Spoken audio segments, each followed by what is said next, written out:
Magandang umaga mga ka-Brickster, it's Sunday at abang seri tayo ngayong araw na to.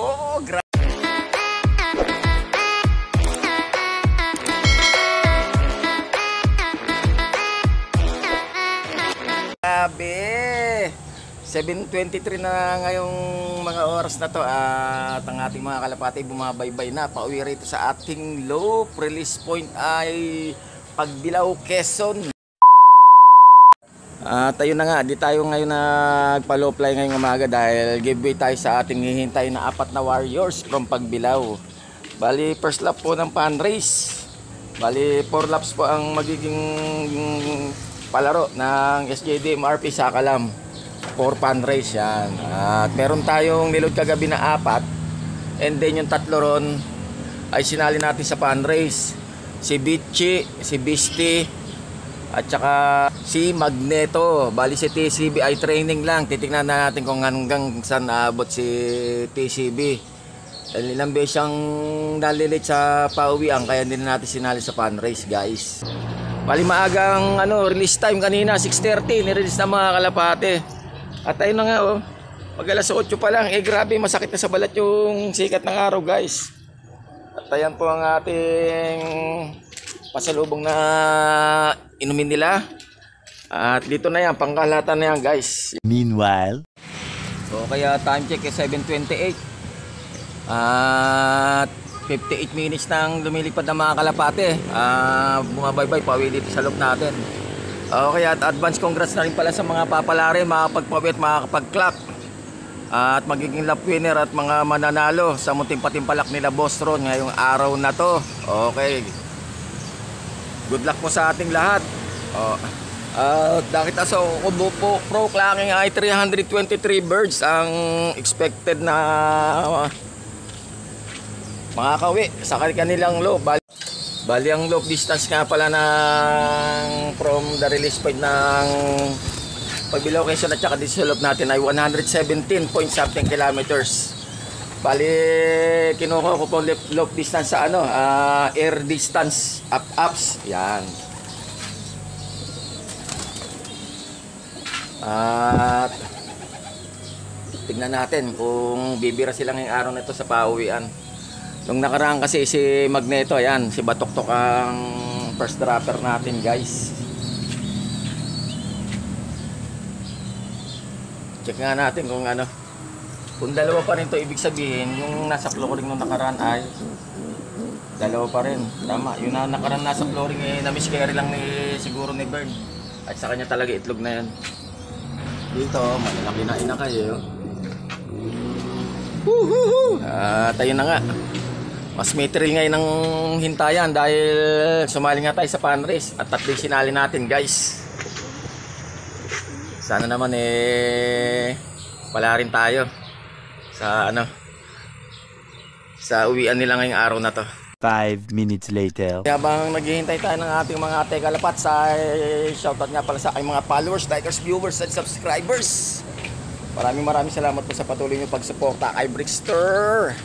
Shoutout sa aking pamilya, kaibigan at mga mahal sa buhay. Shoutout sa buong Sesame Street. Shoutout kay Boss Stig Torres. Shoutout kay Madam Maricel Bolyos, kay Boss Alexander Antonio aka Overfly Loop at shoutout kay Boss Gibo Malaki. A few moments later.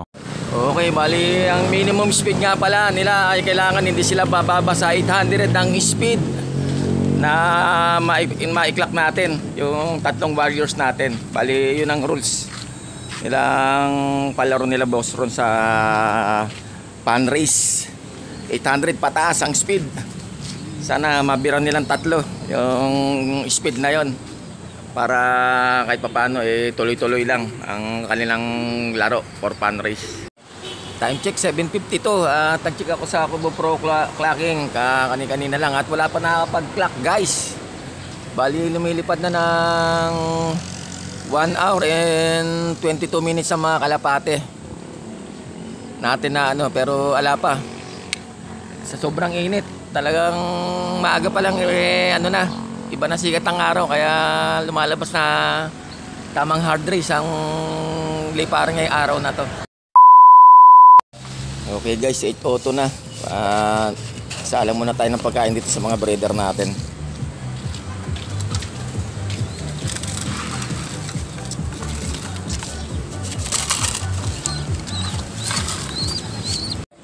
Ayan, at nagsalang na rin tayo dito sa dito sa baba. Tanong oras na kasi. At hala pang umuwi sa ating mga kalapati guys. Ano ba yan? Grabe. May isang oras na silang lumilipad. Anong oras na ba? 8:04. 1 hour and 34 minutes na silang bumabaybay. Pauwi sa loob natin guys. Hindi na ako nakapag-check sa Kubo Pro Clocking kung may nakapag-clock na ba. Pero sigurado yung pauwian na yan. Yung mga malulupit talaga, mga speedbird malamang nakapag-clock na. A few moments later. Okay guys, meron na tayo rito. Palagay ko ito miklop na Ito na, first dropper natin. 818. At congrats nga pala kay si Boss Edwin Esperia. Siya ang lap winner ngayong araw na to sa first lap ng fundraise. Tapos second day si Boss Junboy Kabahog. At saka si third day si Boss Jigs Oliver. Asan na yung loko?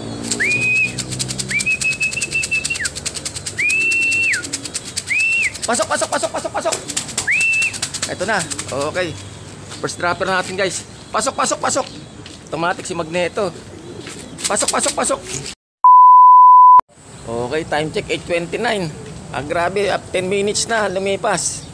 Mula nung sa first dropper natin sa Magneto, ala pa yung tatlo. Hindi na nasundan guys. Napakakunat ang pauwian natin ngayong araw na to. Grabe, napakainit na. Sana naman umabot pa sa tamang oras ng uwi yung dalawa. Kailangan natin ma-clock sila ng hindi lang bababa ng 800 ang speedan. Meanwhile, Ito guys, second dropper natin Ayan na. Sino kaya to? Ito si Beastie. Ayan. Abot pa to sa sa clocking guys. Pasok. Okay guys, at meron na tayong second dropper, si Beastie. Malapit na mag-cut off guys, hanggang 800 ang minimum speed. 833 ang in-speed ni Beastie. Wala pa si Bichi, yung nestmate niya. At isa rin yung sa kasali sa fundraise guys. Bali dalawa lang hintayin natin, si Bichi at saka si TCB. Ito na yung second dropper natin Nahirapan sila ngayon grabe Makunat pa sa inuwit ang pawian ngayong araw na to mga ka-Brickster. Awit. Sana umabot pa sa class si Bichi. Okay, time check alas 9 na guys. At sa kasamang palad ay ala pa po si Bichi at saka si TCB. Bali nalaglagan po tayo ng isang warrior para sa fundraise, si Bichi. Cut off na po siya guys. At dumating man siya yalan sa oras dahil 800 po ang speedan ng palaro nila Boss Ron sa fundraise. Dalawa lang po na i-clock natin ngayong araw na to. At yung dalawa ay missing in action pa guys. Awit. Talaga naman. Ay. Kinapos pa tayo ng isang warriors. Dalawa na lang ang susunod na mailo-load natin for fundraise. Dahil yung dalawa ay wala pa. Ano nangyari kay Bichi at saka kay TCB? Yun lang. Okay, sige hanggang sa muli tabangan masusunod na kabanata dito sa Brickster Slope Adventure TV. Paki-like, subscribe, share at mag-comment na po kayo sa aking YouTube channel at sa aking FB page. Brickster Slope Adventure TV at paki-follow na rin po ako sa aking Reels. Ingat po tayo lahat mga ka-Brickster. Have a nice day! I love it!